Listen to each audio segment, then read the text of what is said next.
Bueno, otro fuerte aplauso para Aymar, que sigue aquí en este canal.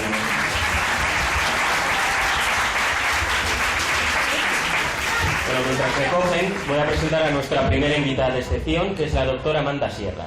Es profesora de investigación en la Fundación Ikerbasque y directora del Laboratorio de Biología Celular Glial en el Achucarro Base Center for Neuroscience.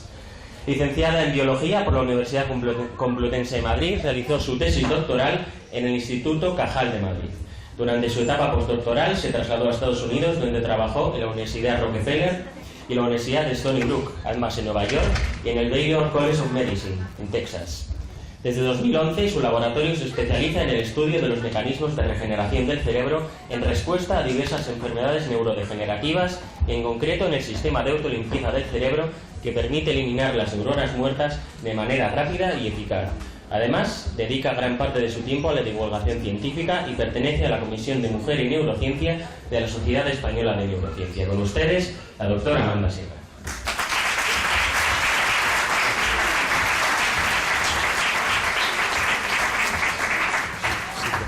Bueno, no sé, me voy a mover un poco, yo creo. Bueno, buenas tardes. Es una audiencia un poco especial para mí, no creáis que esto es fácil. Ahí estamos.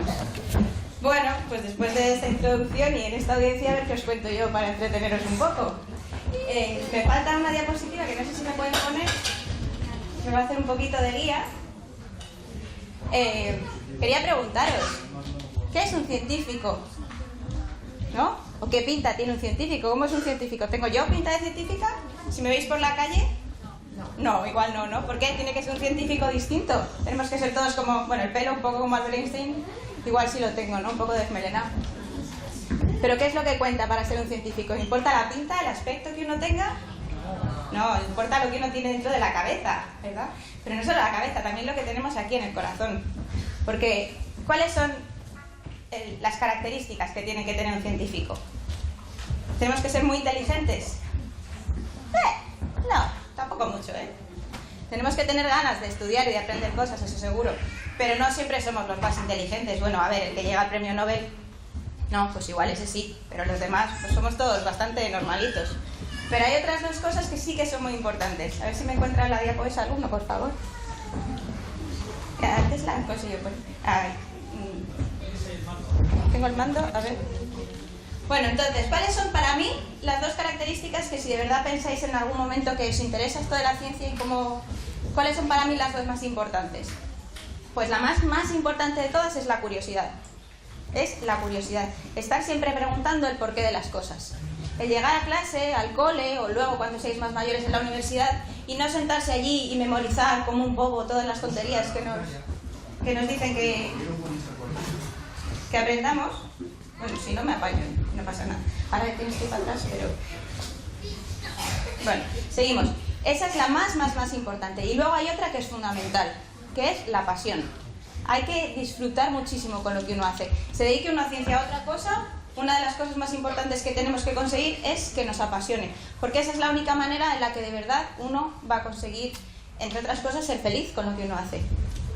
Entonces, ¿qué hacemos en el laboratorio? Yo, que soy científica, pues tengo muchos años de experiencia en el laboratorio y ahora dirijo un grupo. Os he puesto ahí la foto, es una pena que tengamos tanta luz aquí arriba porque no lo vais a poder ver, pero ese es mi grupo. Yo dirijo un grupo de 8 personas en el Centro de Neurociencias Vasco, Achucarro.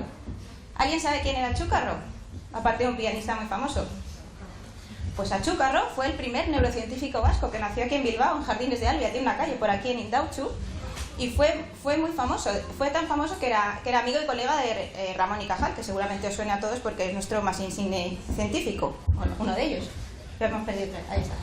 Bueno, pues una de las cosas que este Nicolás Achucarro hizo, bueno, primero estuvo en Alemania unos años porque fue muy colega de Alzheimer, el famoso de la enfermedad de Alzheimer.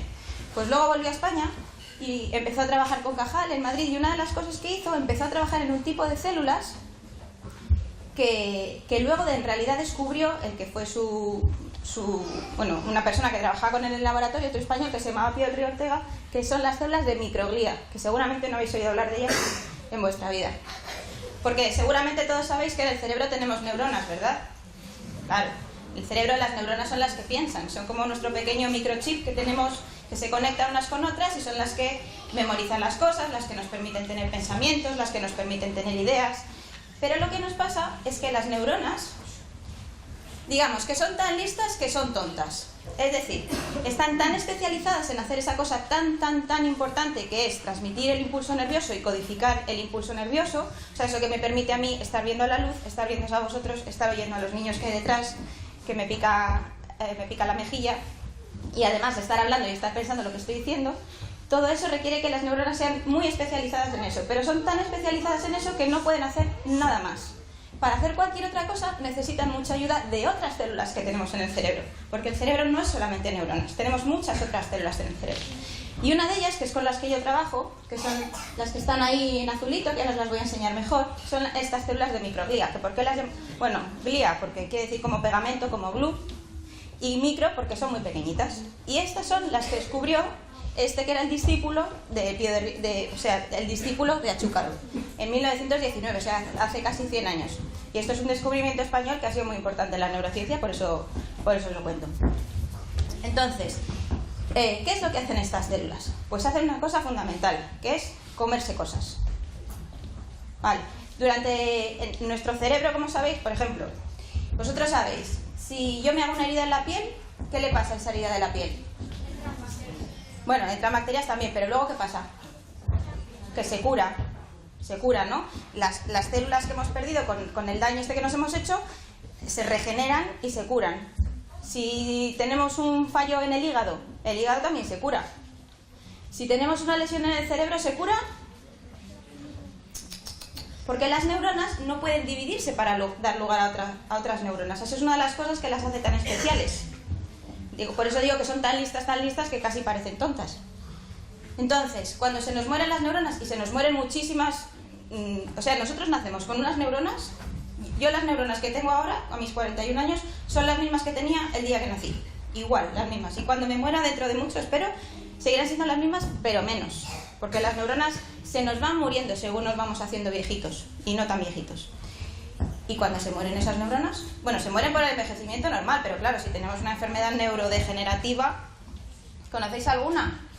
Igual los niños no suenan estas cosas.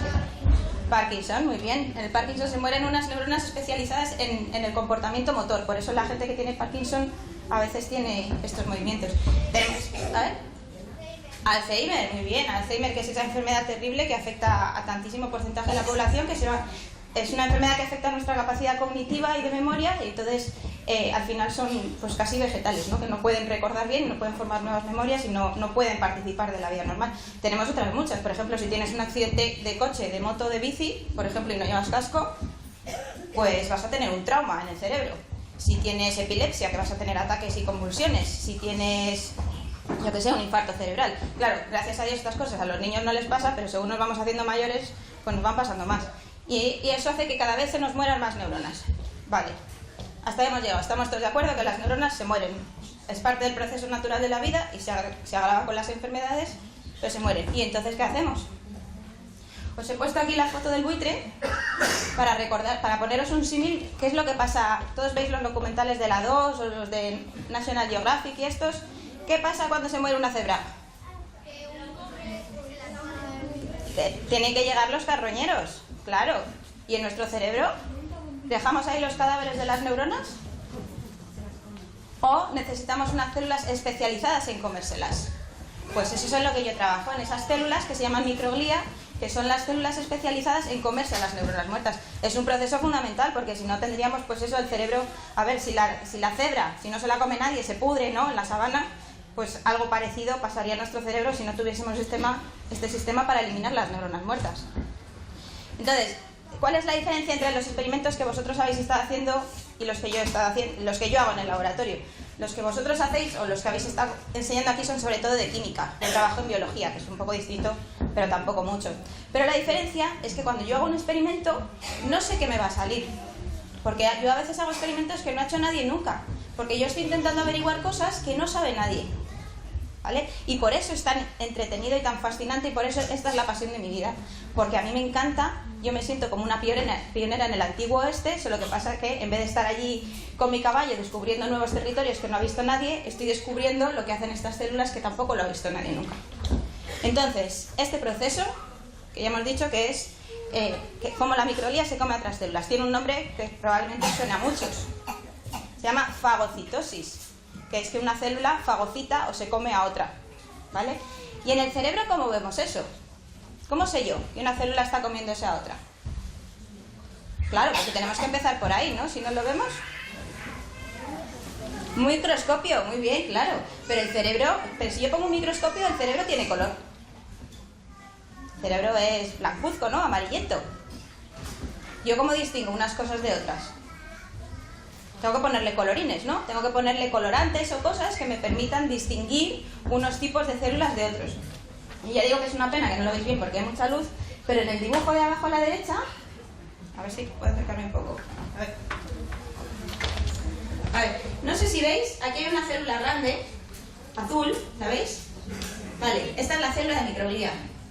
¿Veis que tiene muchas patitas? Ahora comentaremos por qué son importantes esas patitas.